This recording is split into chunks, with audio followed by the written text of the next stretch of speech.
So tomatoes is one of those things that is easier to grow than what you think. So for any of you newbies, it's a really good plant to actually start with, and it actually gives so much back.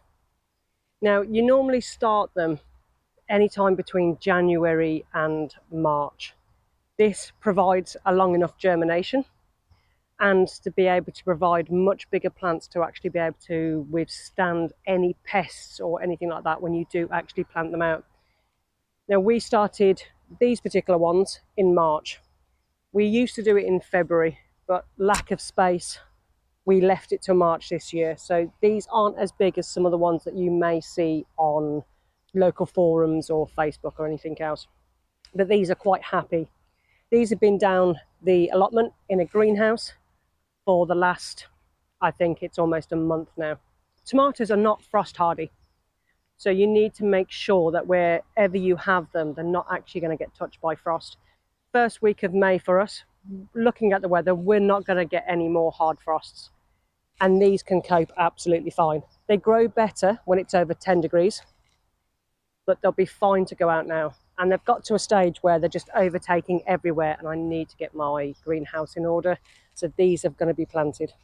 So depending on how long you have them in the house will depend on how many times you need to pot on.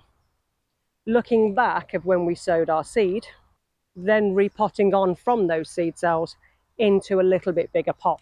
Now this year, this is pretty much the biggest pot that we've actually repotted onto, because we are getting them out. Now, if we were waiting to, let's say, the end of the month, which is not necessarily needed, you would have to put this into a much bigger pot. Otherwise, there will not be enough nutrients to actually grow this plant healthy.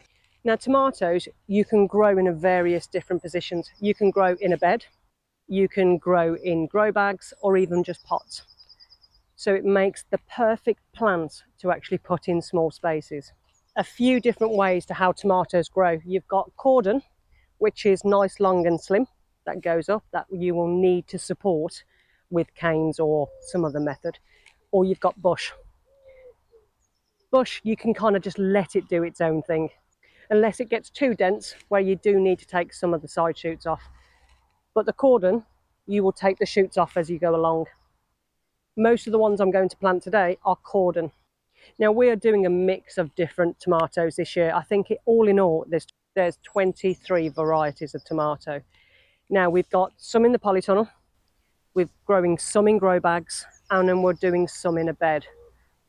Now, obviously the ones in the polytunnel, if you've watched previous videos here, have been in the actual soil for a lot longer than what these have been, than what these are. I think they've pretty much got a 4-week head start. So they're going to be ready way before these outdoor variety are. But it's a little experiment this year to see the difference between all 3 ways of growing tomatoes. With these tomatoes, these particular ones I'm going to plant today are actually going into a bed. It's a no-dig bed that we created early the year before. And they're very simple to do. As you can see, we have leaves on here. Now, I'm actually going to take off these lower leaves just so I can actually plant them just a little bit deeper in the soil.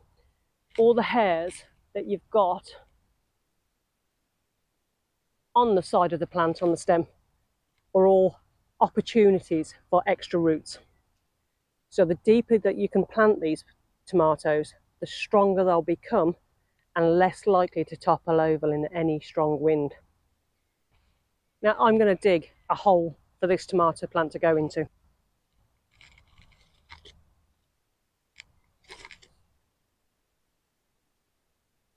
Taking out any weeds as I go.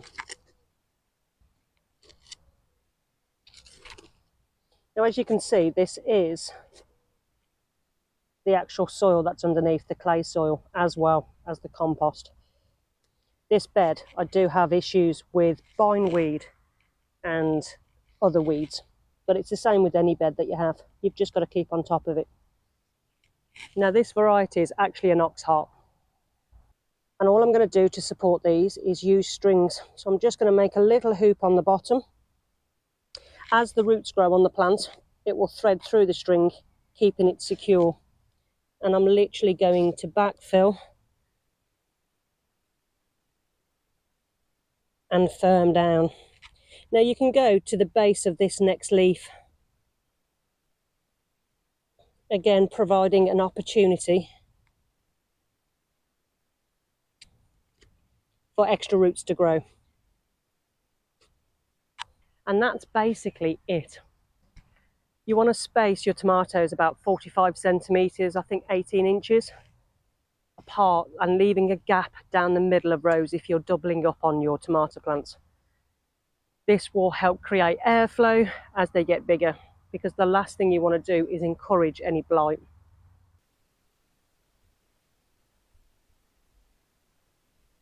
Now these have been grown in grow bags. Now these grow bags, these are cheap and cheerful, and they're very, very thin. Normally we'll have the deep filled grow bags each year, not these thinner ones. But with money being tight, I thought I'd give these particular grow bags a go. Now we have used pots. So basically when you're using these pots, you will bury your tomato plant as much as possible into those pots. And this will be an additional extra bit of space for the tomatoes to grow their roots and anchor themselves down. Now, we haven't got loads of tomato pots, and we've had to use a mixture of larger ones and some that are quite small.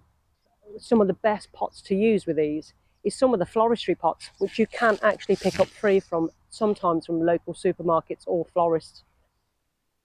And all you do is cut the bottom off, and then you push them into your grow bag, giving this extra bit of nutrient rich soil for the plant to feed off and to anchor itself down. Again, these were planted a few days ago, and again this is a whole mixture of different plants here to kind of give it a little bit of a trial. But I'll be interested to see what kind of harvest I get off such a small thin grow bag. They're all supported using either an additional cane, if they're a very big variety, and some string. Now the reason I've used extra canes in some of these is basically to support the pot, to stop this pot flying away. You can get tomato pots, which you can actually put straight into your bags. And we do have some of these actually in the polytunnel. And there you can see the actual tomato frame itself. You need to make these as strong as what you possibly can, because by the time the weight of the tomatoes in full leaf and fruit is out, any rogue summer strong wind that comes along, you could end up losing your tomatoes as they snap from the breeze. So how about our polytunnel tomatoes, which have been in here for quite a while now? Now we did take a risk bringing these down so early and planting them in, but I think it's paid off this year. Now that one is the same plant that I took the video of not long ago. So it's had quite a lot of growth so far in the last week.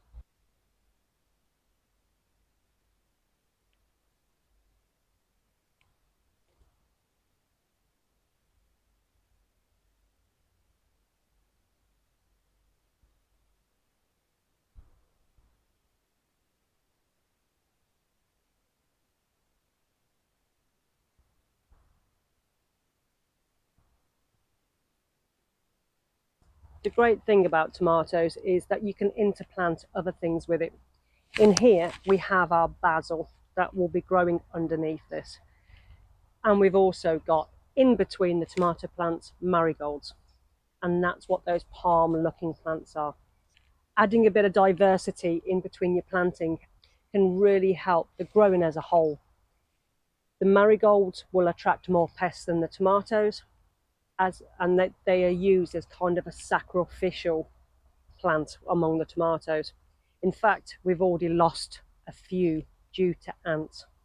Now, ants themselves aren't normally an issue, but we've got several quite large nests, And unfortunately, they're digging around the roots of the marigolds, and we keep coming in and seeing dead marigolds.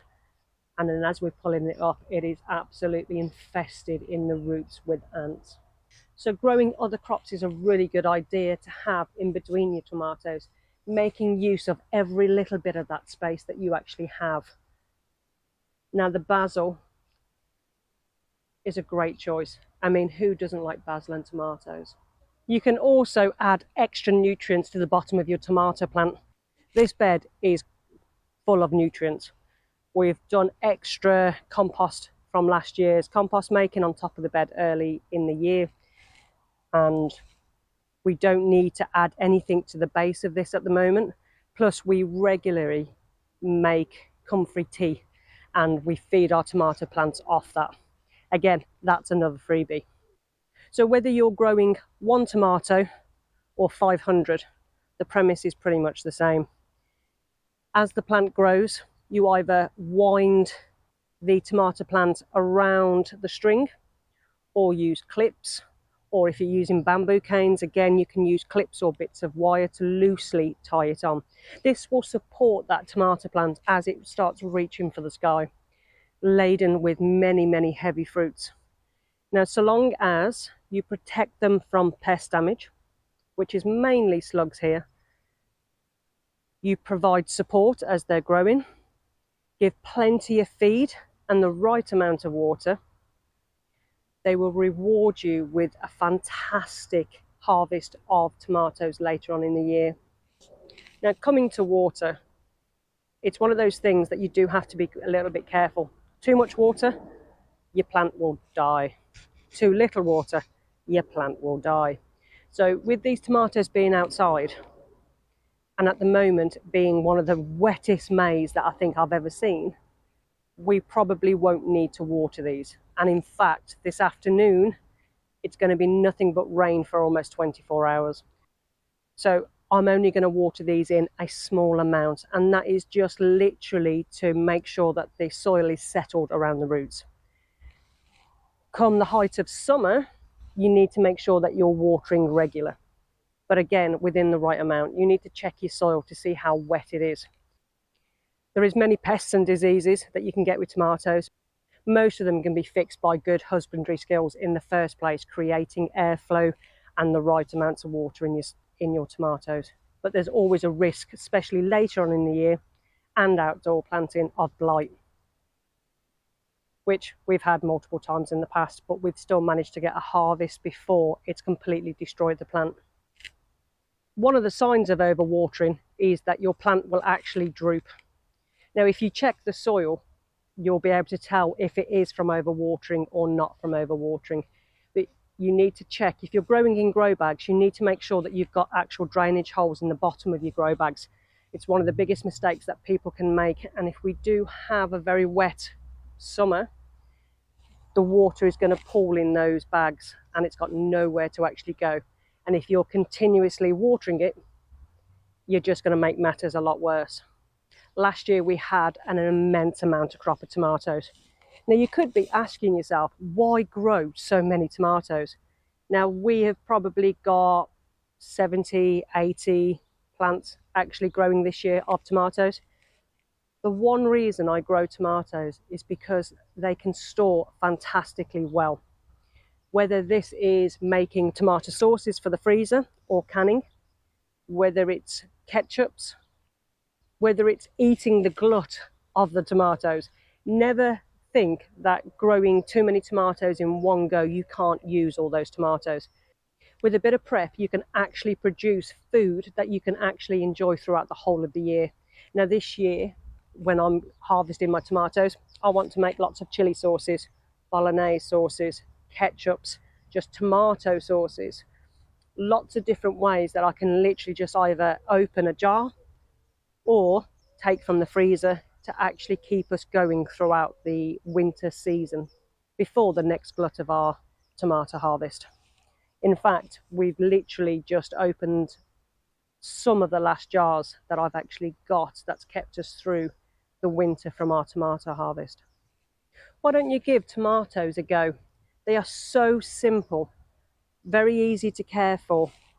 And whether you've got a massive allotment to plant them on, whether it's your first year to do that, or whether you've just got a spare largish pot, get a tomato. It's a bit late to be sowing seeds now to be able to get them to fully ripen before the end of the summer. But I suppose it could be done. But you can also just buy some tomato plants from a local garden centre and actually give those a growth this year, and then maybe start some seed next year. Now, as these tomatoes grow, I'll release more videos on how they're going, how we're tying them in, how we're removing the side shoots in later videos, and hopefully the harvest. But also any failures. We all get failures when we're growing. It doesn't matter how long you've been gardening for. Everybody at some point or another gets something that fails. But I'm really hoping it's not my tomatoes.